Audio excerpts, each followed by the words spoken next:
Friends, నా ఛానల్‌కి స్వాగతం అండి. ఈరోజు నేను మీకు చదివి వినిపించబోయే కథ బేతాళ కథలండి.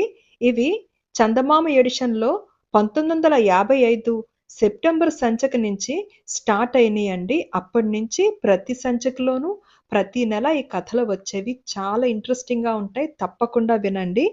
బేతాళ కథలు. కథ పేరు మహామంత్రి మనోవ్యాధి.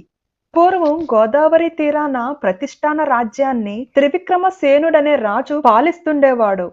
ఒకనాడతని ఆస్థానానికి శాంతిశీలుడనే భిక్షు ఒకడు వచ్చి త్రివిక్రమసేనుడికి పండొకటి కానుకగా ఇచ్చాడు. రాజు ఆ పండును తన చెంత ఉన్న కోతిపిల్లకు తినటానికిచ్చాడు. కోతి ఆ పండును కొరికేసరికి అందులో నుంచి మేలి రత్నం ఒకటి బయటకు వచ్చింది. అది చూసి త్రివిక్రమసేనుడు ఆశ్చర్యపడిన వాడై, నా నుంచి ఏమి సహాయం కావాలి అని భిక్షువుని అడిగాడు. రాజా, నేను మంత్ర సాధన చేస్తున్నాను. అది పరిపూర్ణం కావటానికి మహావీరుడు సహాయం కావాలి. ప్రపంచంలో నీకన్నా మహావీరుడెవరున్నారు? అందుకని నీ సాయం కోరి వచ్చాను అన్నాడు క్షాంతిశీలుడు.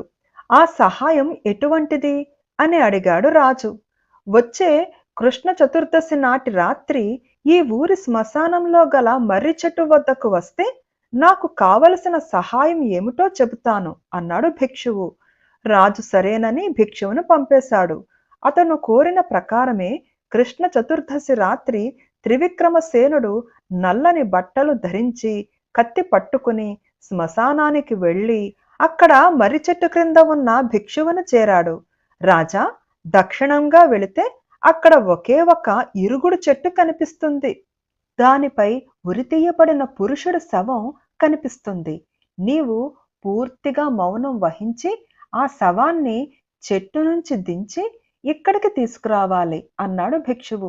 త్రివిక్రముడు అదే ప్రకారం దక్షిణాభిముఖంగా వెళ్ళి ఇరుగుడు చెట్టు చేరుకుని దానిపై గల శవాన్ని చూశాడు. అతను చెట్టెక్కి శవం మెడకున్న తాడు ఖడ్గంతో కోసి శవాన్ని కింద పారేసేసరికి దెబ్బ తగిలినట్టుగా శవం ఏడవసాగింది. రాజు ఆశ్చర్యపడుతూ చెట్టు దిగివచ్చి తడివి చూశాడు. వెంటనే శవం నవ్వసాగింది. ఆ శవంలో భేతాళుడున్నట్టు రాజు అర్థం చేసుకుని, ఎందుకు నవ్వుతావు? పోదాం రా అన్నాడు. రాజు నోరు తెరిచి ఈ మాట అన్నదే ఆలస్యంగా శవం చివాలున వెళ్ళి మళ్ళీ చెట్టున వేలాడసాగింది. రాజు మళ్ళీ చెట్టెక్కి శవాన్ని దించి దాన్ని భుజాన వేసుకుని మౌనంగా శ్మశానం వైపు నడవనారంభించాడు.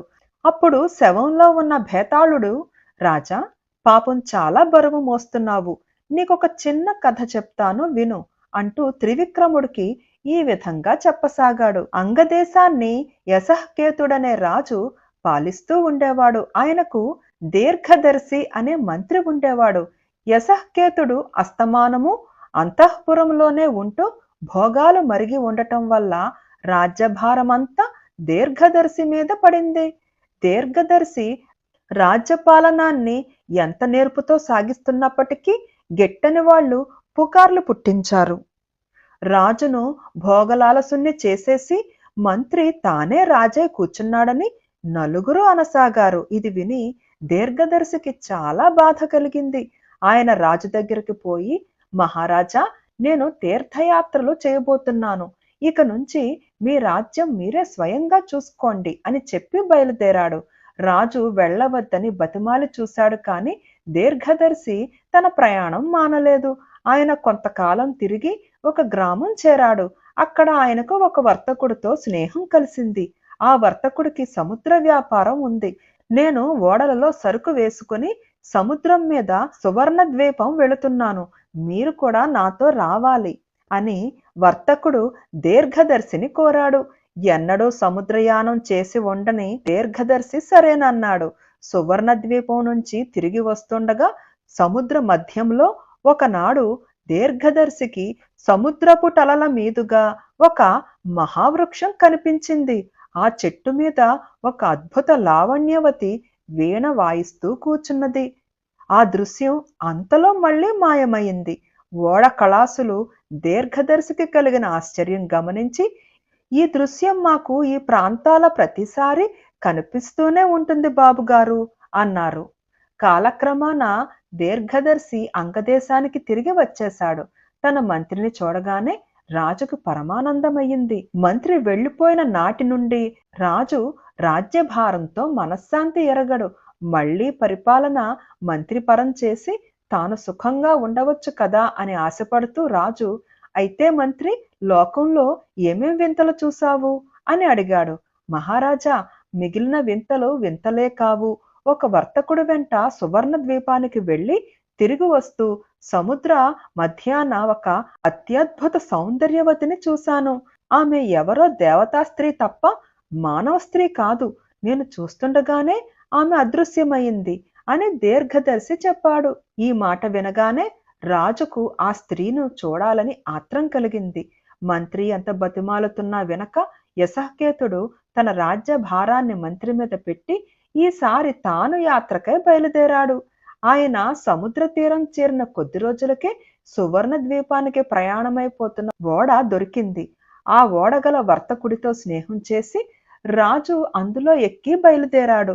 ఓడ కొంతకాలం సముద్రం మీద వెళ్ళినాక ఒకనాడు రాజుకు కూడా సముద్రం మీద ఒక మహావృక్షము, దాని మీద కూర్చుని వీణ వాయించే స్త్రీ కనిపించారు.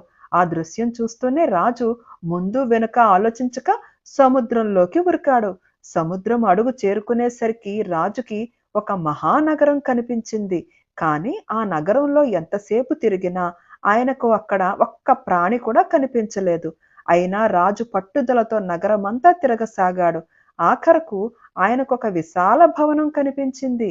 రాజు ఆ భవనం ప్రవేశించి ఒక గదిలో హంసతూలిక తలుపం మీద పడుకుని ఉన్న ఒక అపురూప సౌందర్యవతిని చూశాడు. నువ్వెవరు? ఒంటరిగా ఇక్కడ ఎందుకున్నావు అని అడిగాడు రాజు. రాజా, నేను విద్యాధరిని. నా పేరు మృగాంకవతి. నా తండ్రికి నేనంటే ఎంతో ప్రేమ. నేను వెంటలేనిదే భోజనం చేసేవాడు కాడు. నేను ప్రతి అష్టమి నాడు, చతుర్దశి నాడు గౌరీ పూజ కోసం వెళ్లేదాన్ని. ఒకసారి ఇలా వెళ్ళిన దాన్ని పూజలో మునిగిపోయి రాత్రి దాకా రాలేదు. నా తండ్రి నన్ను చూడగానే మండిపడి నన్ను నిర్జన నగరంలో ఉండిపోమ్మని శపించాడు అన్నదా స్త్రీ. జరిగిన దానికి చింతించకు. నేను నిన్ను పెళ్లాడక బతకలేను. మనిద్దరము ఇక్కడే ఉండిపోదాం అన్నాడు రాజు. నిన్ను పెళ్లాడటానికి నా అభ్యంతరం ఏమీ లేదు. కానీ ఒక్క విషయం తెలుసుకో. నా తండ్రి కోపావేశంలో శపించాడే కాని నేను బతిమాలగా శాప విమోచన మార్గం కూడా తెలిపాడు. అదేమిటంటే, నన్నెవరైనా పెళ్లాడిన వారం రోజులకు నాకు శాప విముక్తి కలుగుతుంది. నేను మా విద్యాధర లోకానికి వెళ్ళి నా తండ్రిని చేరుకుంటాను. నాకెవరైనా శాప విముక్తి కలిగిస్తారేమోననే ఆశతోనే నేను సముద్రయానం చేసేవారికి కనిపిస్తూ వచ్చాను. ఇంతకాలానికి దేవుడల్లే నువ్వు వచ్చావు అన్నది మృగాంకవతి. ఆమె మీది అపారమైన ప్రేమతో రాజు, నువ్వు ఒక్క క్షణం నా భార్యవైనా నేను ధన్యుణ్ణే అన్నాడు. మృగాంగవతికి కూడా రాజు మీద ఎంతో ప్రేమ కలిగింది. ఆమె అతన్ని భవనం వెలుపల ఉన్న దిగుడు బావి దగ్గరికి తీసుకుపోయి, నేనిక్కడ ఉండే వారం రోజులలో పొరపాటును కూడా ఇందులోకి దిగవద్దు. దిగినట్టయితే నువ్వు మరుక్షణం భూలోకంలో ఉంటావు. నిన్ను విడిచి నేను ఈ శూన్య నగరంలో క్షణమైనా గడపలేను అన్నది. సముద్ర గర్భాన గల ఆ శూన్య నగరంలో ఇష్టం వచ్చినట్టు విహరిస్తూ అక్కడ వింతలన్నీ చూస్తూ మృగాంగవతితో యశఃకేతుడు వారం రోజులు గడిపాడు. రాజా, ఇక నేను నా లోకానికి వెళ్ళిపోయే గడియ సమీపించింది. నువ్వు చూపిన ప్రేమ, చేసిన మేలు ఎల్లప్పుడూ జ్ఞాపకం ఉంచుకుంటాను. ఇక నాకు సెలవియ్యి అంటూ మృగాంగవతి రాజును దిగుడుబావి వద్దకు తెచ్చింది. ఆమెను విడిచిపోవడం ఎంత మాత్రం ఇష్టం లేక రాజు, కొద్ది రోజులు నాతో కూడా వచ్చి మా నగరంలో ఉండిపోకూడదా అని అడిగాడు. రాజా, నేను ఒక్కసారి భూలోకాన్ని తాకానో నా దేవత్వం కాస్త పోతుంది. నేను మానవ కన్యనైపోతాను. కనుక నాకు సెలవిప్పించు అన్నది మృగాంగవతి. రాజు ఆమె వద్ద వీడ్కోలు తీసుకునేవాడిలాగా నటిస్తూ ఆమెను గట్టిగా పట్టుకుని ఆమెతో సహా దిగుడు బావిలో దూకాడు. మరుక్షణం ఇద్దరు భూలోకం చేరారు. మృగాంగవతి దేవత్వం కోల్పోయి మానవ స్త్రీ అయిపోయింది. రాజు ఆమెను అంగదేశానికి తీసుకుపోయి ఒక మంచి రోజున వైభవంగా పెళ్లి చేసుకున్నాడు. ఆ రాత్రే అంగదేశపు మంత్రి దీర్ఘదర్శి గుండె పగిలి చనిపోయాడు. ఈ కథ చెప్పి బేతాళుడు, రాజా, దీర్ఘదర్శి ఎందుకు చచ్చాడు? వెళ్ళిపోయాడు అనుకున్న రాజు తిరిగి వచ్చి తన ఏలుబడికి విఘ్నం కలిగించాడనా? తాను చూసి కూడా పెళ్లాడలేని అందగత్తెను రాజు పెళ్లాడి మరీ తెచ్చుకున్నాడనా? ఈ ప్రశ్నకు సమాధానం తెలిసి చెప్పకపోయావో తల పగిలిపోతుంది అన్నాడు. దీర్ఘదర్శి చావుకు నువ్వు చెప్పినదేదీ కారణం కాదు. మామూలు భోగాలలో మునిగి ఉంటేనే రాజ్యభారం తన మీద వేసి తనను అపనిందలకు గురి చేసే యశఃకేతుడు ఈ దేవతా స్త్రీ దొరికితే తిరిగి రాజ్యభారం వహిస్తాడా? తాను యావజ్జీవం అపనిందల పాలు కాక తప్పదనే విచారంతో దీర్ఘదర్శి గుండె పగిలి చచ్చాడు అని త్రివిక్రమసేనుడు సమాధానం చెప్పాడు. రాజుకు మౌనభంగం కలగగానే భేతాళుడు శవంతో సహా మాయమై చెట్టెక్కాడు. కథ పేరు మారిన తలలు. విక్రమార్కుడు చాలా పట్టుదల గలవాడు. బేతాళుడి ప్రశ్నకు సమాధానమివ్వటానికి తాను మౌనం విసర్జించటం వల్లనే బేతాళుడు శవంతో సహా చెట్టెక్కాడని ఆయన గ్రహించాడు. మళ్ళీ వెనక్కు తిరిగి వెళ్ళి చెట్టు మీద నుంచి శవాన్ని దించి భుజాన వేసుకుని శ్మశానం కేసి నడవసాగాడు. రాజా, నీవు చాలా జ్ఞానివి. అందుచేత నిన్ను మరొక ధర్మ సందేహం అడుగుతాను. ముందు ఈ కథ విను అంటూ బేతాళుడు ఈ విధంగా కథ చెప్పాడు. శోభావతి నగరంలో కాళికాదేవి గుడి ఒకటి ఉన్నది. దాని ఎదుటనే కాళీతీర్థం అనే పెద్ద కోనేరు కూడా ఉన్నది. ఏటా ఆషాఢ శుక్ల చతుర్దశి నాడు అక్కడ పెద్ద జాతర జరుగుతుంది. ఆ రోజు అనేక కోసుల దూరం నుంచి లక్షలాది జనులు అక్కడికి వచ్చి కోనేట్లో స్నానం చేసి అమ్మవారి దర్శనం చేసుకుంటారు. ఒక సంవత్సరం ఇలానే బ్రహ్మస్థలమనే గ్రామం నుంచి ధవళుడు అనే చాకలి ఉత్సవానికి వచ్చాడు. కోనేటి వద్ద స్నానానికి వచ్చిన వారిలో మదన సుందరి అనే అందమైన చాకలి కన్యను చూశాడు. దాని ఊరు పేరు తండ్రి పేరు విచారించాడు. ఆ మదన సుందరి తన భార్య అయితేనే తప్ప అన్నం ముట్టరాదని శపథం చేశాడు. ఉత్సవానికి పోయి తిరిగి వచ్చినప్పటి నుంచి ధవళుడు చిక్కిపోతుండడం గమనించి వాడి తండ్రి కారణం అడిగాడు. మదన సుందరి విషయమంతా ధవళుడు తండ్రికి చెప్పేశాడు. ఈ భాగ్యానికే నిద్రాహారాలు మానాలట్రా నాయనా, దాని తండ్రి నాకు స్నేహితుడే, ఇప్పుడే బయలుదేరిపోయి పెళ్లి ఖాయం చేసుకొస్తాను, నువ్వు లేచి అన్నం తిను అని తండ్రి చెప్పాడు. అనుకున్నట్టే పెళ్లి స్థిరమయ్యింది. మంచి లగ్నం చూసి ధవళుడికి మదన సుందరికి పెళ్లి చేసేశారు. ధవళుడు భార్యను తన ఇంటికి తెచ్చుకుని సుఖంగా కాపరం చేస్తున్నాడు. ఇంతలో ఒకనాడు ధవళుడి ఇంటికి వాడి బావమరిది వచ్చి, బావా, మా ఇంట గౌరీ వ్రతం చేసుకుంటున్నాం, నిన్ను చెల్లెల్ని తీసుకుపోవడానికి వచ్చాను అన్నాడు.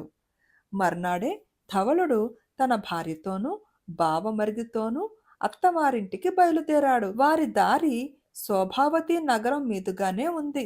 వారు ముగ్గురు కాళీ ఆలయం దగ్గరికి చేరేసరికి ధవళుడికి అమ్మవారి దర్శనం చేసుకోవాలనిపించింది.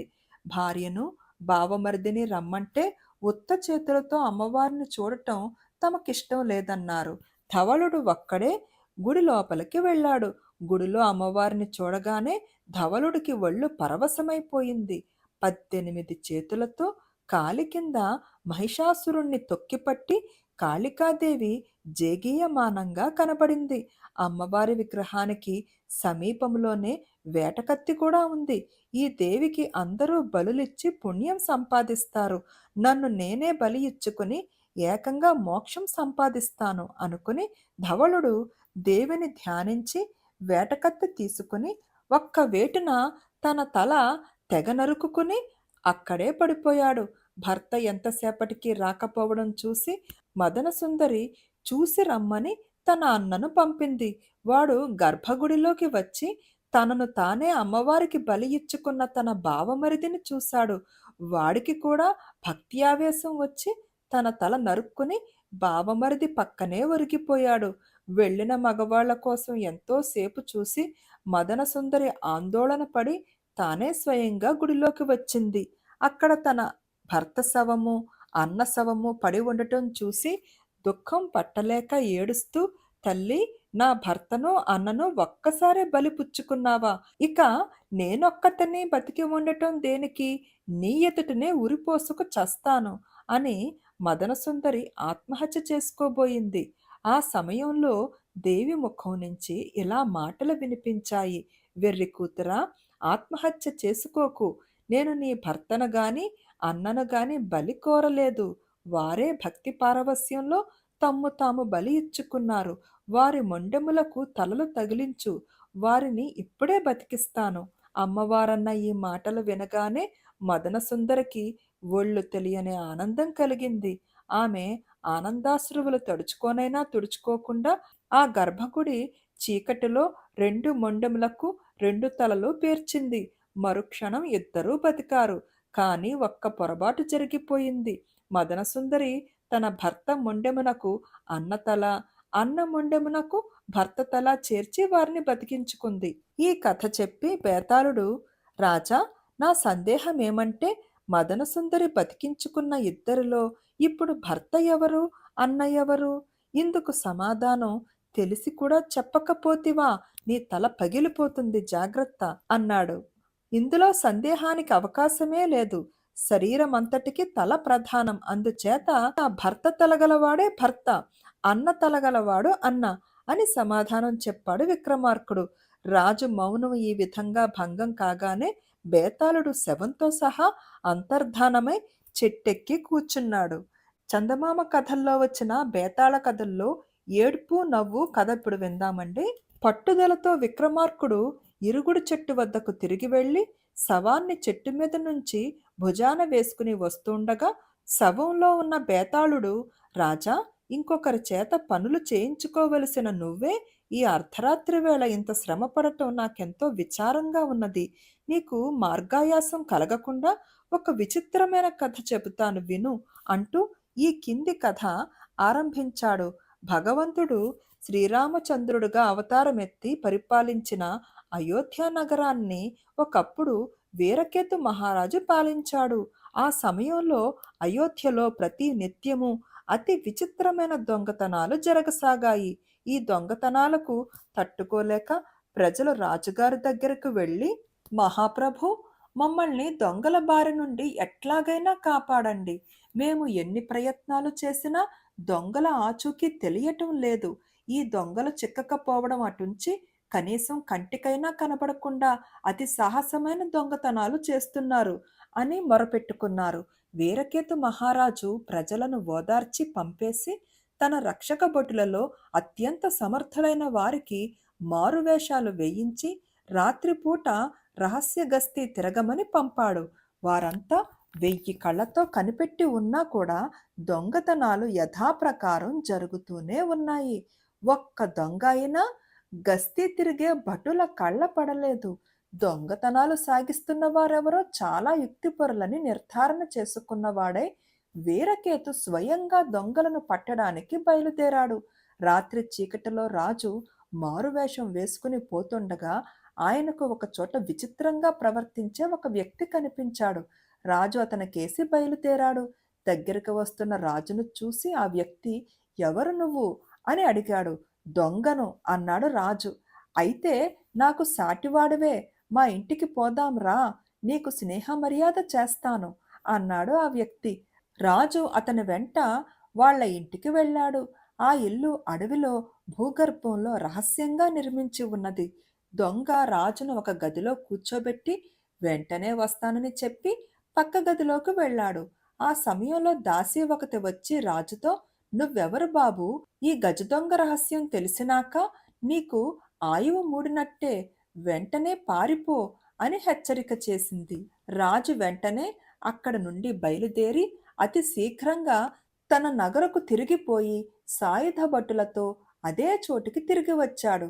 గజ దొంగకు రాజభటులకు ఘోరమైన యుద్ధం జరిగింది. ఒంటరిగాడై ఉండి కూడా రాజభటులందరితోనూ ఎంతోసేపు ధైర్యంగా పోరాడి అనేక మంది రాజభటులను చంపి చిట్ట చివరకు దొంగ రాజు చేతిలో ఓడిపోయాడు. వీరకేతు మహారాజు దొంగను పెడరెక్కలు విరిచి కట్టి పట్టుకుపోయాడు. అతని విచారణ జరిగింది. చాలా కాలంగా ఎవరికంటా పడకుండా ఆ దొంగే అయోధ్య అంతటా దొంగతనాలు చేసినట్టు రుజువయ్యింది. పోయిన సొత్తంతా దొరికింది కూడా. రాజు దొంగను కొరత వేయించమని భటులకు ఉత్తరవిచ్చాడు. దొంగను రాజభటులు కొరత వేయించడానికి ఊరు బయటికి తీసుకుపోతుండగా అయోధ్య నగరంలోని పెద్ద వైశ్యులలో ఒకడైన రత్నదత్తుడనే వాడి కూతురు రత్నవతి అనే యువతి దొంగని చూసి తన తండ్రిని పిలిచి, నాన్నా, నన్నా దొంగకిచ్చి పెళ్లి చెయ్యండి అని అడిగింది. రత్నదత్తుడి మాట విని నిర్ఘాంతపోయాడు. ఎందుకంటే రత్నవతి లేక లేక కలిగిన బిడ్డ. ఆమెను రత్నదత్తుడు ఎంతో గారాబంగా పెంచుతూ వచ్చాడు. రత్నవతి అపురూపమైన అందగత్తెగా ఉండటం చూసి ఎంతో మంది కోటీశ్వరులైన వైశ్య కుమారులు, రాజకుమారులు ఆమెను పెళ్లాడతామని వచ్చారు. రత్నవతి అందరినీ నిరాకరించటమే కాక తనకు పెళ్ళే అవసరం లేదని కూడా అన్నది. ఏం తల్లి, నువ్వు రాజాధిరాజులను కూడా పెళ్లాడ నిరాకరించింది ఈ దిక్కుమాలిన దొంగ కోసమా? వాణ్ణి కొరత వేయటానికి తీసుకుపోతున్నారు. అటువంటి వాడినా పెళ్లాడేది అని రత్నదత్తుడు కుమార్తెనడిగాడు. రత్నవతి తండ్రి మాటలు వినిపించుకోలేదు. అనేక మంది రాజకుమారులు ఆమెను వరించి వచ్చినప్పుడు తండ్రి ఆమెకు పెళ్లి చేసుకోమని సలహా ఇచ్చాడు. కానీ అప్పుడు కూడా ఆమె తండ్రి మాటను ఏమాత్రం వినిపించుకుని ఉండలేదు. దొంగ అయ్యేది, కొరత పడేది, అతన్నే నా భర్తగా వరించాను. నాకు పెళ్లి కావాలని ఉంటే అతన్ని తెచ్చి నాకు పెళ్లి చెయ్యండి. మీకది చేతకాని పక్షంలో నేను కూడా అతనితోనే చచ్చిపోతాను. అంతేకాని నా మనసు మాత్రం మార్చుకునేది లేదు అన్నది రత్నవతి. ఈ మాటలు విని రత్నదత్తుడు చాలా కంగారు పడ్డాడు. తన కుమార్తె నిశ్చయం మారదని ఆయనకు తెలిసిపోయింది. ఆయన వెంటనే వీరకేతు మహారాజు దగ్గరకు వెళ్ళి, మహాప్రభు, మీరీనాడు పట్టిన గజదొంగను నాకు ఇచ్చేయండి. నేను తమకు నా దగ్గర ఉన్న 100 కోట్ల సువర్ణాలు ఇచ్చుకుంటాను అన్నాడు. కానీ రాజు ఒప్పుకోలేదు. అయోధ్య నగరాన్ని ఎంతో కాలం ఒంటరిగా పీడించిన గజదొంగను విడిచిపుచ్చడానికి ఆయన మనసు ఎంత మాత్రం ఇష్టపడలేదు. హతాశుడై రత్నదత్తుడు ఇంటికి తిరిగి వచ్చేసరికి రత్నవతి స్నానం చేసి పెళ్లి కూతురై సిద్ధంగా ఉంది. అమ్మా, నా ప్రయత్నం ఫలించలేదు. దొంగని విడిచిపుచ్చడానికి రాజు ఒప్పుకోలేదు. నాకున్నదంతా ఇస్తానన్నాను, లాభం లేకపోయింది. నువ్వు కోరిన పెళ్లి అసంభవం అన్నాడు రత్నదత్తుడు విచారంగా కూతురుతో. పెళ్లి కాకపోతే సహగమనం ఉండనే ఉన్నది అన్నది రత్నవతి. రత్నవతి పల్లకి ఎక్కి వధ్యభూమికి బయలుదేరింది. ఆమె వెంట ఏడుస్తూ తల్లిదండ్రులు కూడా బయలుదేరారు. వారు వధ్యభూమికి వెళ్లేసరికి అప్పటికే గజదొంగను తలార్లు కొరత వేశారు. అతను చావు బతుకుల మధ్య ఉన్నాడు. రత్నదత్తుడు తన కుమార్తెను దొంగ వద్దకు తీసుకుపోయి, ఇదిగో నాయనా, నా కుమార్తె నిన్నే పెళ్లాడతానని పట్టుబట్టి వచ్చింది అని చెప్పాడు. ఈ మాట విని దొంగ ఒక్కసారి రత్నవతి కేసి చూసి కన్నీరు కార్చి వెంటనే చిరునవ్వు నవ్వి మరుక్షణం ప్రాణం విడిచాడు. రత్నవతి తాను నిర్ణయించుకున్న భర్త కళేబరాన్ని తీసుకుని శ్మశానానికి పోయి అక్కడ చితి పేర్పించి దాని మీద దొంగ శవంతో పాటు తాను కూడా ఎక్కింది. మనసులో భర్తగా స్వీకరించిన మాత్రాన సహగమనం చెయ్యడానికి సిద్ధపడిన రత్నవతి పతిభక్తికి సంతోషించి కాలభైరవుడు ప్రత్యక్షమై, అమ్మా, నీ పతిభక్తి అసాధారణంగా ఉన్నది. నీకే వరం కావాలో కోరుకో, ఇస్తాను అన్నాడు. దేవా, నా తల్లిదండ్రులకు నేనొక్కతనే కుమార్తెను. నేను పోతే వాళ్ళు కడుపు కోతతో అల్లాడిపోతారు. వారికి పుత్రులు కలిగేటట్టు అనుగ్రహించు. వారిని చూసుకుంటూ నన్ను మర్చిపోతారు అన్నది రత్నవతి వినయంగా. కాలభైరవుడు నవ్వి, నీ కోరిక ప్రకారమే చేస్తాను. కాని నువ్వు నీకై ఏమీ కోరవా అని అడిగాడు. నాకు నా భర్త వెంట ఉండటం తప్ప ఇంకే కోరిక లేదు అన్నది రత్నవతి. ఆ కోరిక కూడా తీరుస్తాను అంటూ కాలభైరవుడు దొంగను బతికించి అంతర్ధానమైనాడు.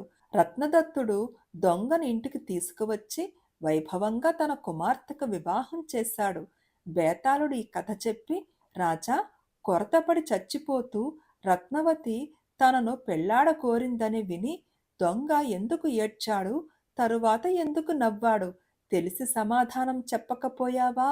తల పగిలిపోతుంది అన్నాడు. ఈ అకారణ బంధువుల రుణం తీర్చుకోకుండానే పోతున్నానే అని దొంగ మొదట దుఃఖించాడు. ఎంతమంది రాజాధికారులను నిరాకరించిన కన్య తనను వరించడం చూసి నవ్వాడు అని జవాబు చెప్పాడు విక్రమార్కుడు. రాజుకు మౌనభంగం కాగానే బేతాళుడు శవంతో కూడా మాయమై చెట్టెక్కాడు. కథ పేరు ఆత్మ బలిదానం. పట్టువదలని విక్రమార్కుడు సింసుపా వృక్షం వద్దకు తిరిగి వెళ్లి చెట్టు మీద నుంచి శవాన్ని దించి భుజం మీద వేసుకుని శ్మశానం కేసి బయలుదేరాడు. శవంలో గల బేతాళుడు వికటాట్టహాసం చేసి, రాజా, నిన్ను చూస్తే నాకు జీమూత వాహనుడి కథ జ్ఞప్తికి వస్తున్నది. కాలయాపన కోసం ఆ కథ విను అంటూ ఈ కథ చెప్పాడు. హిమాలయ పర్వతాల నడుమ కాంచన నగరాన్ని జీమూత కేతువనే రాజు పరిపాలిస్తుండేవాడు.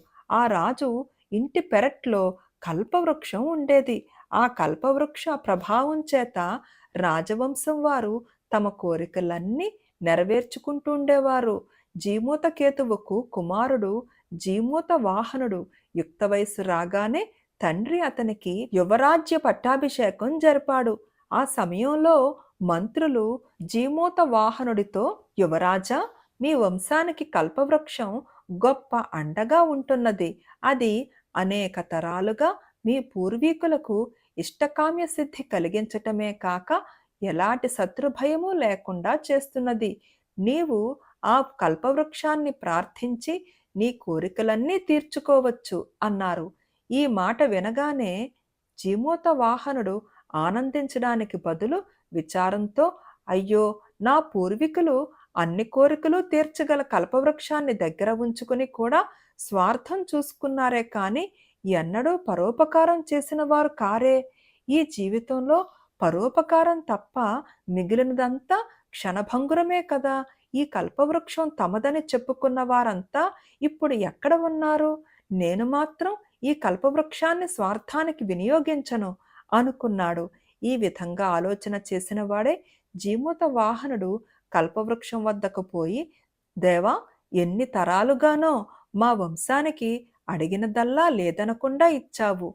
నాది ఒకటే ప్రార్థన. ప్రపంచంలో అభాగ్య జీవులు, అనాథలు ఎందరో ఉన్నారు. నీవు వెళ్ళి వారికి ఏ లోటు రాకుండా చెయ్యి. ఇంతకంటే నేను నిన్నేమీ కోరను అని ప్రార్థించాడు. వెంటనే కల్పవృక్షం అదృశ్యమైపోయింది. భూమి మీద వానలు చక్కగా కురిసి పాడి పంటలు హెచ్చి ప్రపంచంలో దరిద్రుడనేవాడు లేకుండా పోయాడు. జీమూత కేతుడికి, జీమూత వాహనుడికి కల్పవృక్షం లేకుండా పోయిందని తెలియగానే వారి రాజ్యం కాజేయాలనే దురాశతో దాయాదులు సైన్యాలు తరలించుకుని కాంచన నగరం మీదకి దండెత్తి వచ్చారు. వారితో యుద్ధం సాగించటానికై జీమూత కేతుడు యత్నాలు ఆరంభించాడు. కాని జీమూత వాహనుడు తండ్రితో, నాయనా, ఎందుకే యుద్ధం? ఈ రాజ్యం కోసం మనం మన దాయాదులనే చంపుకుందామా? కొంతకాలం వారినే రాజ్యం ఏలని మనం మరెక్కడికైనా పోయి ఇహపర సుఖం వెతుక్కుందాం అన్నాడు. నీ ఇష్టం బాబు, నీకే రాజ్యకాంక్ష లేకపోతే నాకెందుకు అన్నాడు తండ్రి. జీమూత వాహనుడు రాజ్యాన్ని దాయాదుల పరం చేసి తన తల్లిదండ్రులతో బయలుదేరి దక్షిణ సముద్ర తీరాన మలయ పర్వతం మీద ఆశ్రమం ఏర్పరచుకున్నాడు. మలయ పర్వతం మీద సిద్ధజాతి వారుండేవారు. సిద్ధరాజు కొడుకైన మిత్రావసుడనే వాడితో జీమూత వాహనుడికి త్వరలోనే స్నేహం కలిసింది. ఒకనాడు జీమూత వాహనుడు పర్వతం మీద షికారు వెళ్లి గౌరీ దేవళం చేరుకున్నాడు. దేవళంలో ఎవరో వీణ వాయిస్తూ గౌరీ స్తవాలు పాడటం వినిపించింది. అతను లోపలికి వెళ్లేసరికి ఒక చక్కని యువత కనిపించింది. ఆమె మిత్రావసువు చెల్లెలని, పేరు మలయవతి అని ఆమె చెలికత్తె వల్ల అతను తెలుసుకున్నాడు. అనంతరం ఆ చెలికత్తె మలయవతికి జీమూత వాహనుణ్ణి పరిచయం చేసింది. వెంటనే మలయవతి అతన్ని ఎలా సత్కరించాలో తెలియక తన పళ్ళెంలో ఉన్న మాల తీసి జీమూత వాహనుడు మెడలో వేసింది. మరుక్షణం ఆ దండనే జీమూత వాహనుడు మలయవతి మెడలో వేశాడు. ఈ సంగతి విని మిత్రావసుడు తన చెల్లెలు, తన మిత్రుడు ఒకరినొకరు ప్రేమించుకున్నట్లు రూఢి చేసుకుని వారు ఇరువురికి వైభవంగా వివాహం చేసేశాడు. కొంతకాలం గడిచింది. ఒకనాడు బావమరుదులిద్దరూ చందన వృక్షాల మధ్యగా పర్వతం దిగి సముద్ర తీరం వైపు బయలుదేరారు. ఒకచోట పెద్ద ఎముకల గుట్టలు ఉండటం చూసి జీమూత వాహనుడు మిత్రావసువును ఇవి ఏమిటని అడిగాడు. గరుత్మంతుడికి నాగజాతి మీద పగ ఉన్న విషయం నీకు తెలుసు కదా. ఆ గరుత్మంతుడు తమ నాగకులం మీద పడి చంపుకు తింటూ బీభత్సం కలిగిస్తుండటం చూసి నాగరాజైన వాసుకి గరుత్మంతుడితో ఒక ఒప్పందం చేసుకున్నాడు. ఆ ఒప్పందం ప్రకారం రోజుకొక నాగుణ్ణి ఆ కనబడే శిల వద్దకు పంపుతారు. గరుత్మంతుడు వచ్చి వాణ్ణి తిని వెళ్ళిపోతాడు. గరుత్మంతుడు తినివేసిన నాగుల అస్థికల గుట్టలే ఇవి అన్నాడు మిత్రావసువు. ఈ మాట వినగానే జీమూత వాహనుడి హృదయం కరుణతో ద్రవించిపోయింది. అయ్యో పాపం, ఈ నాగులకెంత దుస్థితి వచ్చింది. వాసుకి వట్టి పంద కాకపోతే రోజు తన ప్రజలను తన శత్రువు పొట్టన పెడతాడా? ఇంత నీచమైన సంధికి ఒడబట్టవాడు ముందుగా తానే గరుత్మంతుడికి ఆహారం కాలేకపోయాడా? గరుత్మంతుడికి ఘనత మాత్రం ఏమిటి? రోజుకొక నాగుణ్ణి భక్షించి ఒక నాగ కుటుంబాన్ని శోకసముద్రంలో ముంచేవాడు ఎటువంటి కిరాతకుడు అనుకున్నాడు జీమూత వాహనుడు మనసులో. మనం ఇల్లు విడిచి చాలాసేపయింది, తిరిగి పోదామా అన్నాడు మిత్రావసువు. నువ్వు పద, నేను కొంచెం వెనకగా వస్తాను అని జీమూత వాహనుడు తన బావమరిదిని పంపేశాడు. అసలు సంగతేమంటే, ఆనాడు గరుత్మంతుడికి ఆహారం కానున్న నాగుడికి బదులు తానే ఆహారమై కనీసం ఒక్క ప్రాణినైనా ప్రాణప్రదానం చేసి తరించుదామని అతను మనస్సులో నిశ్చయించుకున్నాడు. కొద్దిసేపట్లోనే రోదన ధ్వని వినిపించింది. ఒక ముసలిది ఒక కుర్రవాడు శిలకేసి రాసాగారు. అయ్యో నాయనా, సంకచూడా, నీకప్పుడే నూరేళ్ళు నిండాయా, నువ్వు పోతే నాకు దిక్కెవరు తండ్రి, నా గతి ఏం కాను అని ముసలిది కడుపు పగిలేటట్టు ఏడుస్తుంది. ఏడిచి ఏం ప్రయోజనమమ్మా, ఇక నాకు వేళయింది, నువ్వు ఇంటికి పో, లేకపోతే నా చావు కళ్ళారా చూడవలసి వస్తుంది అన్నాడు శంఖచూడు. ఇంతలో జీమూత వాహనుడు ముందుకు వచ్చి, అమ్మా, నీ కొడుకు కోసం దుఃఖించకు, ఈ రోజుకు నీ కొడుకు బదులు నేను గరుత్మంతుడికి ఆహారం అవుతాను, నీ కొడుకుని తీసుకుని నిశ్చింతగా నువ్వు ఇంటికి వెళ్ళిపో అన్నాడు. ముసలిది కన్నీటితో పాటు ఆనందాశ్రువులు కూడా రాలుస్తూ, ఎంత చల్లని మాట అన్నావు తండ్రి, కానీ ఇంత మాట అన్నవాడివి నువ్వు మాత్రం నా కొడుకు వంటి వాడవు కావా? నువ్వు గరుత్మంతుడికి ఆహారం అయితే మాత్రం నాకు దుఃఖం కలగదా? వద్దు బాబు వద్దు అన్నది. శంఖచూడు త్వరగా తల్లిని అక్కడ నుండి పంపేసి గరుత్మంతుడు వచ్చేలోగా గోకర్ణుడికి మొక్కుకు వద్దామని పరిగెత్తి వెళ్ళాడు. శంఖచూడు తిరిగి వచ్చేలోగా ఎగురుతూ గరుత్మంతుడు వచ్చాడు. అది గమనించి జీమూత వాహనుడు శిల వద్ద నిలబడ్డాడు. గరుత్మంతుడు అతనే నాగుడు అనుకుని అతన్ని పట్టి భక్షించసాగాడు. అయితే గరుత్మంతుడికి ఒకందుకు ఆశ్చర్యమైంది. ఈ నాగుడు ఇతర నాగుల్లాగా చావటానికి కొంచెమైనా భయపడటం లేదు. ఇతని ముఖాన శాంతం తప్ప మరే భావము లేదు. ఇది గరుత్మంతుడికి అర్థం కాలేదు. ఇంతలోనే శంఖచూడు పరిగెత్తుకుంటూ వచ్చి, గరుత్మంతుడా, ఆగు ఆగు, అతడు నాగుడు కాడు, నాగుణ్ణి నేను, అతన్ని తినకు, నన్ను తిను అంటూ కేకలు వేశాడు. గరుత్మంతుడు నివ్వెరపోయి జీమూత వాహనుడి కేసి చూసి, నువ్వు నాగుడువి కాకపోతే నాకెందుకు ఆహారం అవుతున్నావు అని అడిగాడు. నువ్వు పాషాణ హృదయుడివి గనుక రోజుకొక నాగుణ్ణి నిశ్చయంగా పొట్టన పెట్టుకుంటున్నావు. కానీ ప్రాణం ఎంత అమూల్యమైనదో నాకు తెలుసు. అందుచేత ఒక నాగుడికైనా ప్రాణదానం చేద్దామని నేనీ పని చేశాను. ప్రాణదానం కంటే ఉత్తమ ధర్మం ఏమున్నది అన్నాడు జీమూత వాహనుడు. గరుత్మంతుడికి పశ్చాత్తాపం కలిగి, మహాత్మా, తెలియక చేసిన అపరాధాన్ని క్షమించు అన్నాడు. తెలిసి రోజు అపచారం చేసేవాడికి క్షమాపణ ఏమిటి? రోజు నువ్వు భక్షించే నాగులు నాలాటి ప్రాణులు కారా అన్నాడు జీమూత వాహనుడు. ఇక నాగుల జోలికెన్నడనూ పోను, నన్ను మటుకు నువ్వు క్షమించాలి అన్నాడు గరుత్మంతుడు. శంఖచూడుడి ప్రాణం దక్కింది. జీమూత వాహనుడు ఇంటికి తిరిగి వెళ్ళాడు. అది మొదలు గరుత్మంతుడు నాగకులాన్ని బాధించక స్వేచ్ఛగా వదిలివేశాడు. ఈ కథ చెప్పి బేతాళుడు, రాజా, ఈ ఇద్దరిలో ఎవరు గొప్ప? శంఖచూడు బదులు తానే గరుత్మంతుడికి ఆహారం కావడానికి సిద్ధపడిన జీమూత వాహనుడా, జీమూత వాహనుణ్ణి చావకుండా కాపాడిన శంఖచూడుడా, తెలిసి చెప్పకపోయావో తెలిసి చెప్పకపోయావో నీ తల 1000 చెక్కలవుతుంది అన్నాడు. జీమూత వాహనుడు జీవకారుణ్యం కలవాడు. ప్రాణదానం కోసం ఆత్మబలి చేసుకోవటం తన ధర్మంగా భావించినవాడు. శంఖచూడుడు కోసరం కాకపోతే మరొకరి కోసం అతను నిశ్చింతగా చచ్చిపోతాడు. అది స్వచ్ఛంద మరణం. శంఖచూడుడు మరణం స్వచ్ఛంద మరణం కాదు. అతనికి చావు బలాత్కారంగా ఆసన్నమయ్యింది. ఆ రోజు చావు తప్పితే అతనికి బలవన్మరణం ఉండదు. అది తెలిసి కూడా జీమూత వాహనుణ్ణి కాపాడటానికి యత్నించాడు కనుక శంఖచూడుడే గొప్పవాడు అన్నాడు విక్రమార్కుడు.